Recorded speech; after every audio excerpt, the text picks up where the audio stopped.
Hello everyone and welcome to another VASaviation video. Welcome to this review that I will do about the incident that I uploaded yesterday on the southwest deviating from the approach path. So first of all, sorry for my voice because I have a little bit of a cold. I'm in one of those moments between winter and spring that my body and my breathing system is reacting to everything around. So yeah, my nose is blocked and sorry for that. Yeah, I would like to review this incident because it went viral on YouTube, also on Instagram, Twitter, and the rest of the social media, many platforms and aviation webs sharing the video and creating debate about it. So that's, first of all, that's awesome. So thanks for that as well.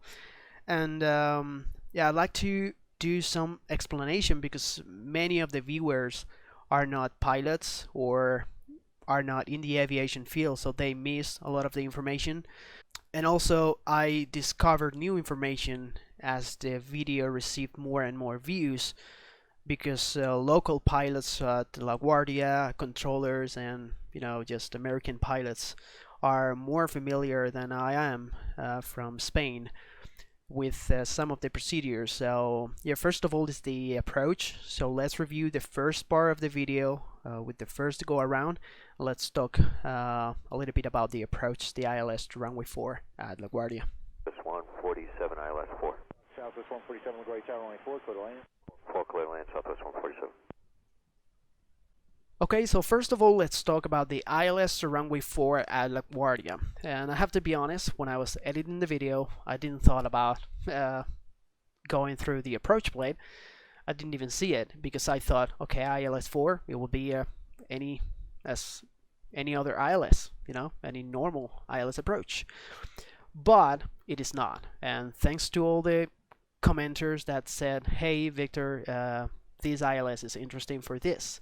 And of course, we have to go through the ILS chart and we have to go to the notes. And here we have something very, very interesting, which says in this line, going below glide path may not provide obstacle clearance inside the decision altitude. Crossing runway threshold below charted threshold crossing height may not provide required visual area obstacle clearance. DME from LaGuardia VR DME, okay, and then says autopilot couple approach not available, which means that we have to fly this approach. I understand that the entire approach, I guess when you are in between the intermediate fix and the final approach fix, or the final approach point, whatever you want to call it, from this position you have to do it manually. I mean, you have to hand fly the approach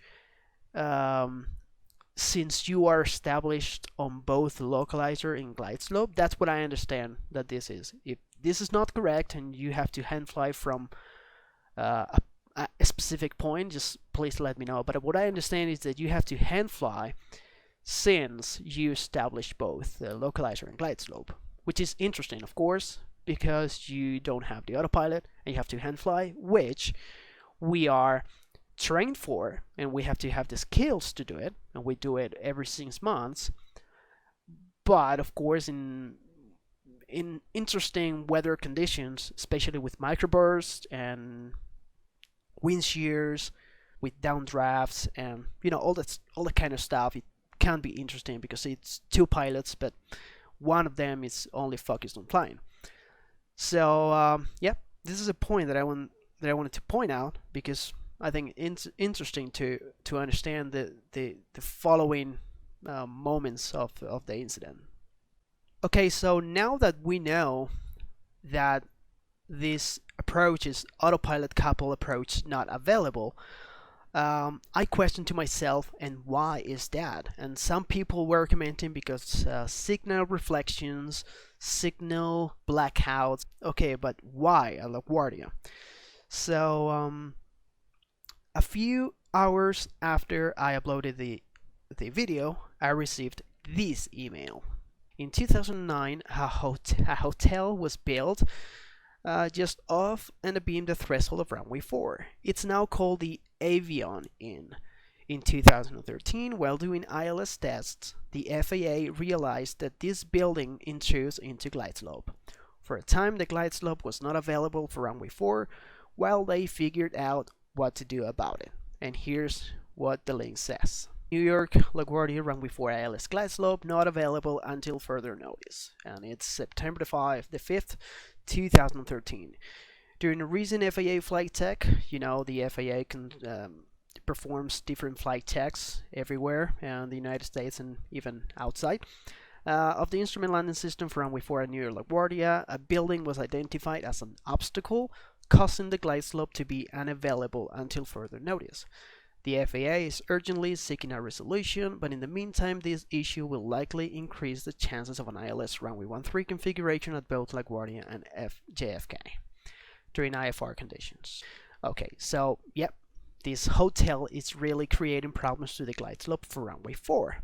Now let's see where this hotel is built. Okay, so here we are at LaGuardia Airport, and we zoom in to the threshold of runway 4 and to the located side here, and here's the hotel. Let's see 3D view, and sorry for the resolution there on the screen. So here's the Avion Inn hotel just off the threshold of runway 4. So this building right here with a 3-floor, it's a 3-floor building, is creating all the disturbances for the glide slope from runway 4. So we have here, let me just change, this is the approach blade from, you can see here on the side, from 2009. Before that flight check, we go to the nodes, and we don't have, sorry for the quality there, should be charging. We don't have any node there for the autopilot couple not available. Of course, the hotel is not built yet, but it is on the current approach blade, right? Which is the recent April 2024. Now let's go through the first go around from Southwest 147 and why they were going around. Here's the METAR for the LaGuardia at that time, and it says wind 040 at 16. The wind, when we report the wind in aviation, is where the wind is coming from and not where the wind is going to. Just for those, because there were many people confused about this. 040 means the wind is coming from 040, so of course it's favorable for runway 4. Now let's go ahead and see what Southwest says. Southwest 147, when you get a chance, just let me know the reason. We're too fast, too high with the tailwind, Southwest 147. Got it, thanks. Too fast, too high with the tailwind, but didn't the meter showed a 040 wind 16 knots? Okay, let's talk about microbursts, downdraft, wind shear, and all that stuff for also those people that didn't understand why having tailwind when the meter is reporting a 16 knot headwind. Okay, so a quick search on Google, it says downdraft aviation, okay, and we have plenty of pictures and photos and animation about what a downdraft is.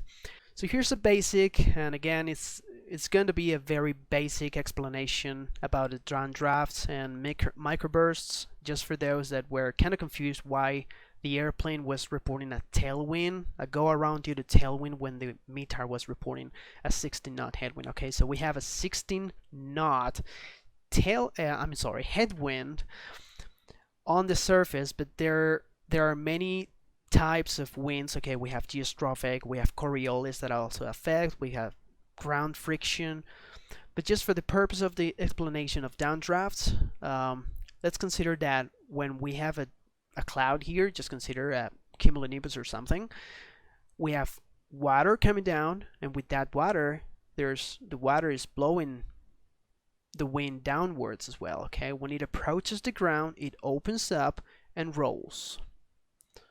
Okay, and same for the other side, which is what we just saw.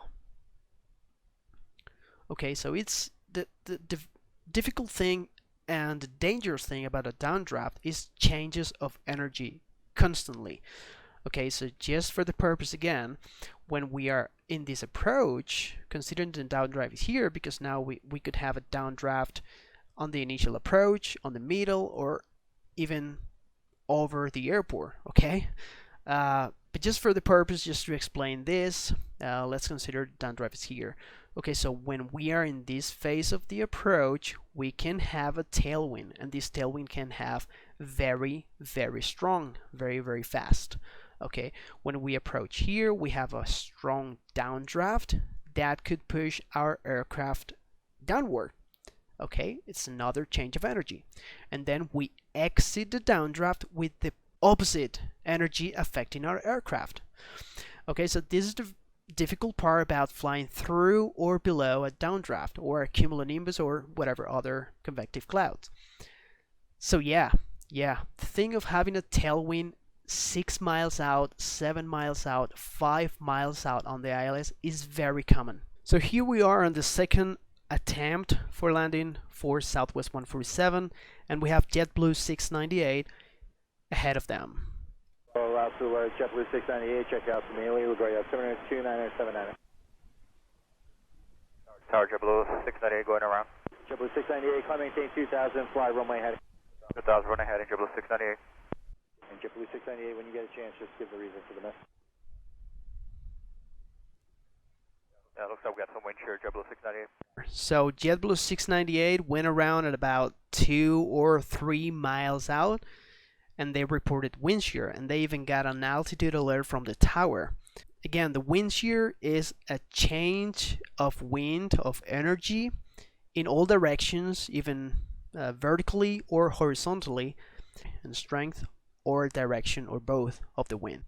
It's the weather is crappy that day, not only for Southwest, for everyone, but of course this changes every second, so it's not a thing, because many people were saying, okay, Southwest, we're feeling bad because everyone was landing but they were not, everyone achieved to land but they had to divert. No, it's not a thing about, hey, I can land and you cannot, because the weather changes every second and the wind changes every second.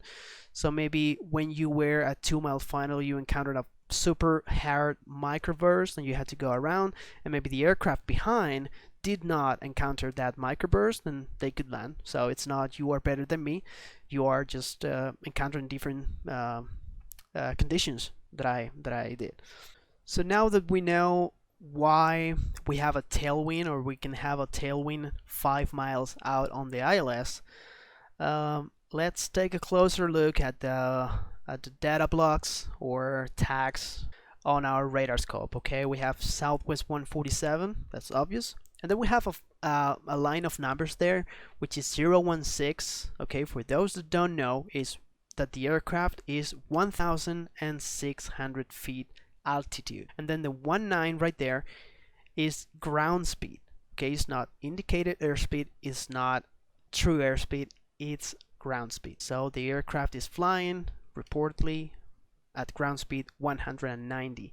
This is the first approach over there when they report the tailwind. Okay, considering that at about a 5 mile final you should be, I don't know, maybe 160 knots indicated or even less. I assume they even encounter a 30 knot tailwind right there. I don't know, just a guess, approximately. Okay, maybe 20 or 30 knot tailwind. And if we go to this second approach at approximately the same point, it's showing 170. Okay, they configure, either they didn't encounter the same tailwind, or they learned from the first approach, configured earlier, and they are now indicating ground speed 170, so 20 knots less than before, so they could continue the approach. Go around, so around the heading, climb maintain 2000, climb maintain 2000. Okay, so here, pause the video. I wanted to have a satellite image just for a better visualization of where the airport is and where the ground is. Data block here, I don't know if it's very transparent here. It's showing 002, which means they are indicating altitude between 151 feet and 250 feet, okay, for our software to display 002. Now this is 200 feet above the ground because I'm sure LaGuardia is at sea level. So yeah, it's very close to the ground. Some people were telling me about, hey, Flight Radar 24 is reporting them higher. Our software corrects for altimeter. Okay, I input the current altimeter, which is 2979er, and it corrects the altitude. Flight Radar 24 and other ADS-B sources do not correct for altimeter, so they show the altitude according to the standard altimeter. Actually, if we convert 13 inches of mercury, I mean 0.13, it's about 4.5 millibars or hectopascals. If you convert that to altitude, it's about 100 and 120 feet. Okay, so it's difference because Flight Radar is showing at this point, at the lowest point, it's showing about 350 feet. Okay, but again, that altitude showing there, it's not corrected for altimeter, and our altitude is. So they were as low as between 151 feet and 250 feet. In fact, if we go to the Flight Radar side, we can see during the downwind here, the altitude for them is showing between 4,100 and 4,125 sometimes. So yeah, and they were not at this altitude, okay? They were leveled and cleared to 4,000. So again, this is the difference between Flight Radar, Flight Aware, and other sources, that they do not convert and they do not correct for altimeter, okay? We do. So yeah, they were even lower than this 350. 350 is the lowest altitude that Flight Radar recorded, but again, it's not corrected. So if you deduct 100 or 120 feet from here, they were as low as, again, 200 feet, which is well, man, it's dangerous. Now there's something interesting. Now that we know that they went as low as about 200 feet over the ground, there's something very interesting, and this: the tower is as high as 240 feet. So wow, goosebumps, huh? Goosebumps. They were, if not level, even below the tower altitude, tower height, or just level with the top of the tower. Maybe flying by to the left side or to the right side. We'll see now. Yeah, I mean, thinking about it, it's crazy, right? So one follower on Instagram gave me the idea to, hey, export or import the ADS-B data to the Google Earth, and of course I did. And we have both approaches here. We have the left line is the first approach. At some point they went around, they climbed, they leveled, and they proceeded with the circuit with the vectors back for the second attempt.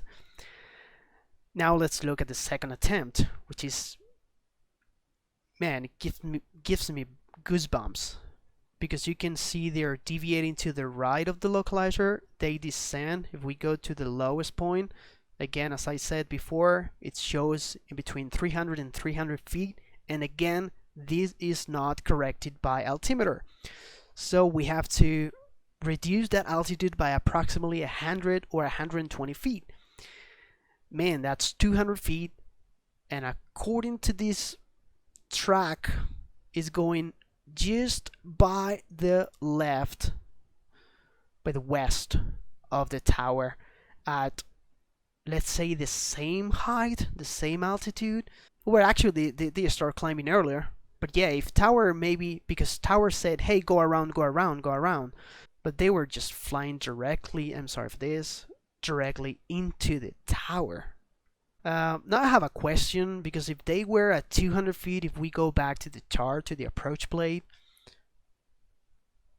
to the current one. We go to the minimums, and for a straight in ILS 4 we have minimums of 283 feet altitude. If we consider they were less than 300 feet, I guess they were already at minimums, if not below minimums. Okay, you don't continue an approach if you don't see the runway at minimums. We all know that. So what happened there? I can't explain. Did they see the runway there? Maybe the clouds here were lower because the meter is showing overcast at 600 feet, so theoretically you have to be below the clouds at that point. The visibility, I think the meter was showing 1. Let's check the meter again. The visibility is showing 1 static miles. Then surface visibility here on their max is showing 2. So yeah, just to not extend this video very much longer, just take your own conclusions. I just wanted to explain some of our features on our radar because there were many people confused about all the data and also about the tailwind. And I will indeed keep a very close look at this incident for any investigation that may happen. And yeah, just looking at this track right here, a 3D view of the track gives me goosebumps because that was definitely a close call. They were indeed not lined up, and now my question is if Tower saw them visually out of the clouds and flying directly into them, or they saw the just the track that they were deviating to the right, but actually did not see the aircraft, visually out of the clouds. So yeah, I really hope there's an investigation here, even though nothing happened. Southwest finally diverted to Baltimore. First they wanted to go to Pittsburgh, then decided to go to Baltimore. I don't know if Juan Blancoleri is going to do a video about this. I hope he does, because he will throw more expertise than I can in the weather, in the Boeing aircraft, in the systems and everything. I fly Cessna Citation, so I'm not any familiar with Boeings, but he may be. So I hope he does. And with his permission, I'm going to do this review because I wanted to clarify some of the things that we have on our radar scope, on our radar software. That's it. Thank you very much for watching, and see you in the next video.